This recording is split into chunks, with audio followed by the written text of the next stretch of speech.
amb el cant de la Senyera, música de Lluís Millet, sobre un text de Joan Maragall, interpretat per l'Orfeó Català, l'himne de l'Orfeó Català. I ara, per acabar, com és habitual, els Segadors, l'himne nacional de Catalunya. Arribem al final d'aquest concert de Sant Esteve de l'Orfeó Català que hem viscut un any més des d'aquí, des del Palau de la Música Catalana.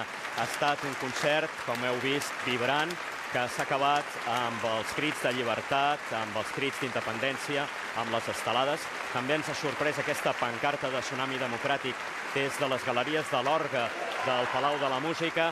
Un concert que ha tingut moments també emotius, també nostàlgics, brillants, de reflexió.